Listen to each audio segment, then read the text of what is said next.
Dzisiaj jesteśmy w Weronie, odebraliśmy właśnie Verona Card. Możecie wchodzić do atrakcji za darmo, do niektórych ze zniżkami. Transport publiczny za darmo. Nic, tylko szaleć. Idziemy.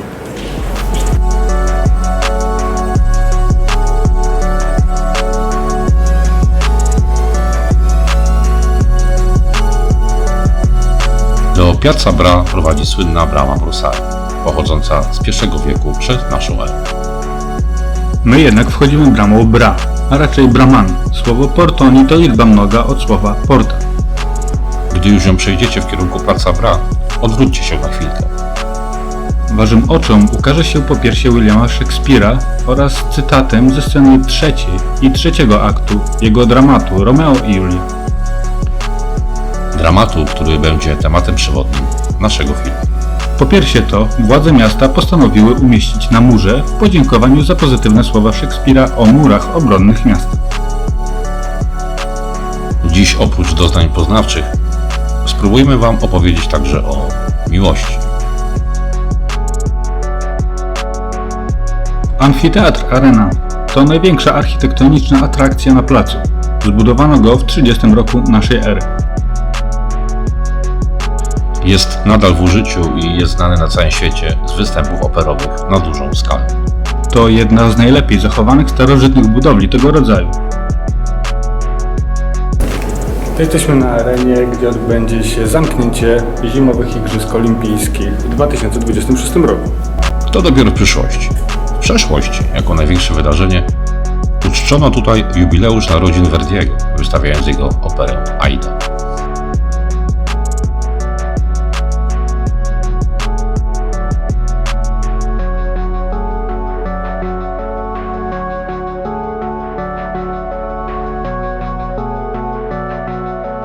Za czasów nieżyjącego już Carlo Alberto Capelli arena przeżywała swój złoty wiek, goszcząc międzynarodowe teatry i takie wielkie głosy jak José Carreras, Luciano Pavarotti czy Placido Domingo.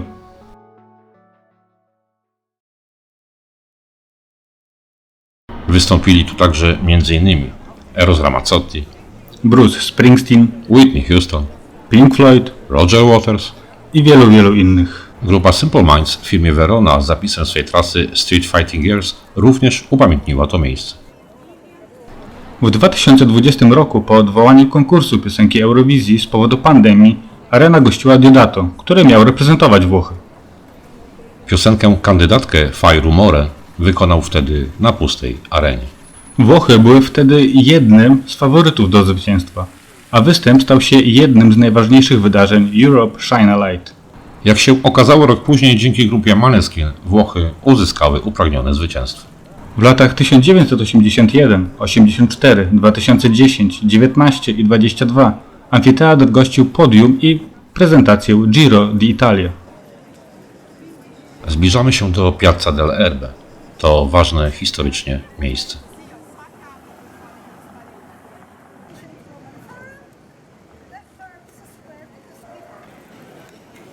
Najważniejsze jego punkty to Lew Świętego Marka, symbol Republiki Weneckiej, oraz fontanna zwieńczona posągiem o nazwie Madonna Verona.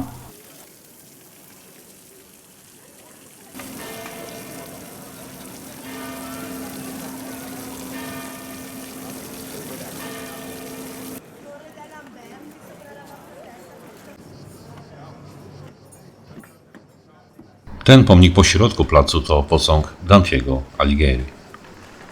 Kiedy Dante został wygnany z Florencji, był długoletnim gościem w Weronie.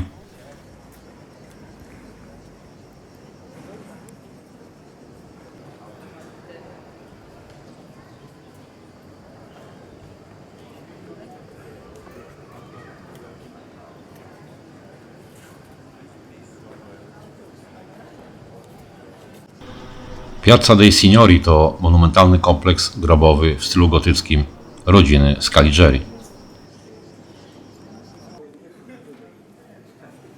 Łuki Scaligere to grobowce otoczone kutym, żelaznym ogrodzeniem. Przeznaczone do przechowywania arek i grobowców niektórych wybitnych przedstawicieli rodziny, w tym największego pana Verony, Can Grande, któremu Dante poświęcił raj.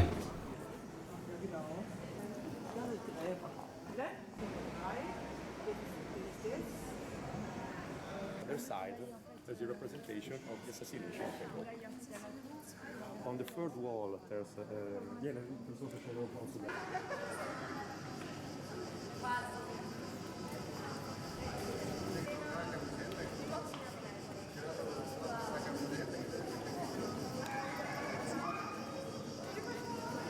Wracamy do Szekspira.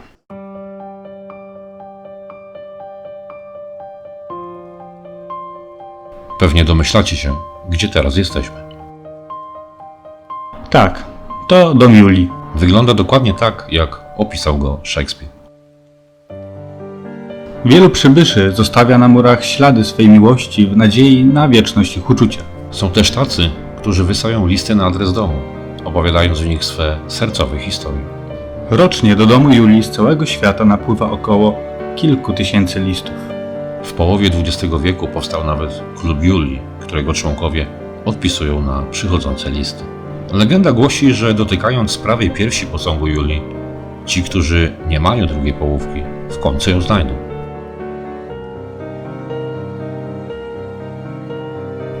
Zakochane pary natomiast wchodzą do domu, by na balkonie przypieczętować swój związek pocałunkiem. Można też wejść na balkon i wyobrazić sobie, że na dole czeka Romeo. Natomiast ci, którzy tutaj przybywają, mają możliwość poczucia czaru tego magicznego miejsca. Całej tej atmosferze dodatkowy urok dodaje wystrój wnętrza domu. Z łatwością wcielamy się w rolę jego mieszkańców.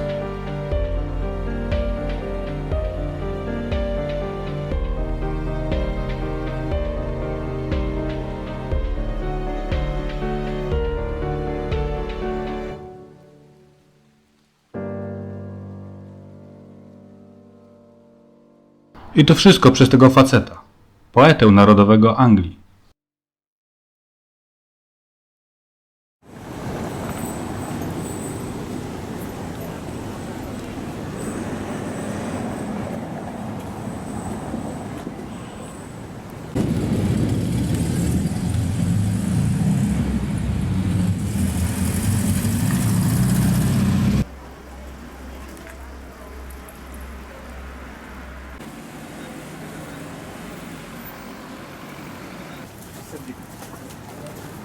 Docieramy do dawnego kompleksu klasztornego Franciszka. Tutaj znajduje się grób oraz studnia Julii.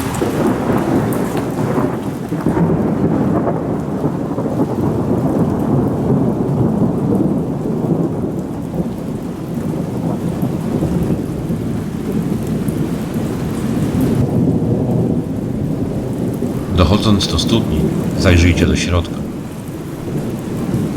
Potem, zgodnie z napisem na tablicy, wrzućcie pieniążek, pomyślcie w ciszy i w skupieniu, bo właśnie za chwilę nadejdzie wasza miłość.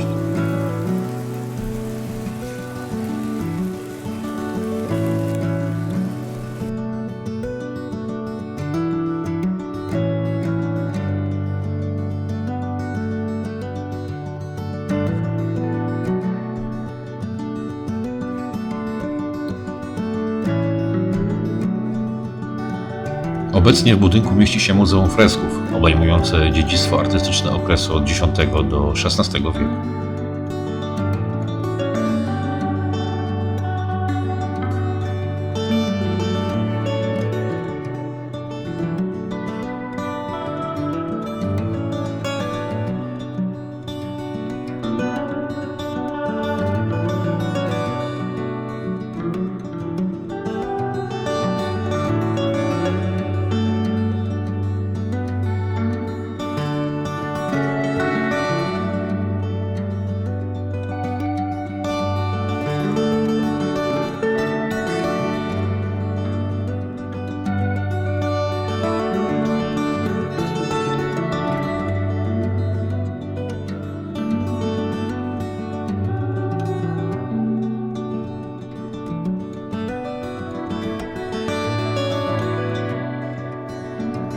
I nawet jeśli historia dramatu Szekspira to fikcja, to jest to bardzo prawdziwa fikcja. Nadająca ludziom wiary w piękno i miłość.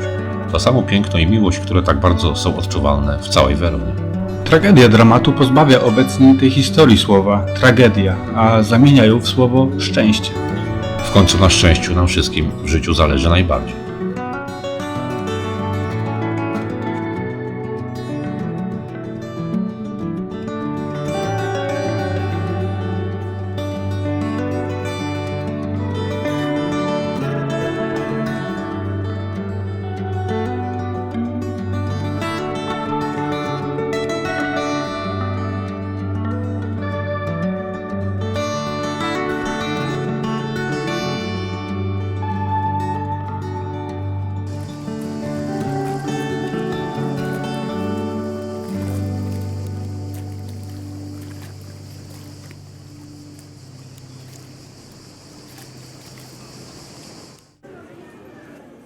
Obecność Żydów w Weronie datowana jest do X wieku, a nawet do XII wieku. Trudno dokładnie to określić, ponieważ nie sporządzano spisu ludności żydowskiej.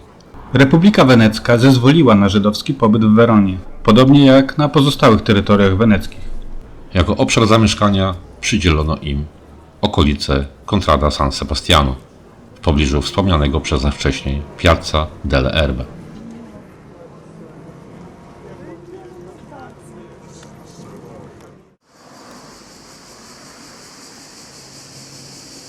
No i kończymy nasz spacer po Weronie przy moście Pietra, przecinającym rzekę Adygę. Zaglądamy do pobliskiego Muzeum Archeologicznego z Teatro Romano, skąd jeszcze zerkamy na panoramę miasta.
Przyszła pora na kolację.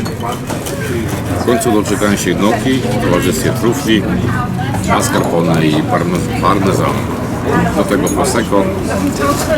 No cóż, zaczynamy jeść.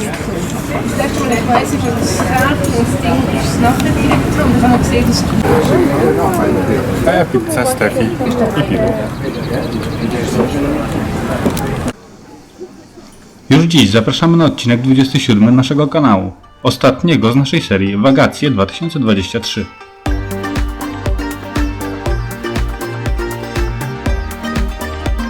Zdjęcia jak zwykle znajdziecie na naszych stronach. Do następnego. Janek. I Łukasz.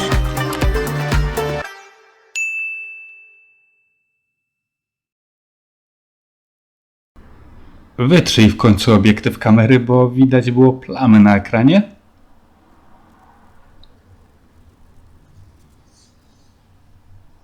Teraz mi to mówisz?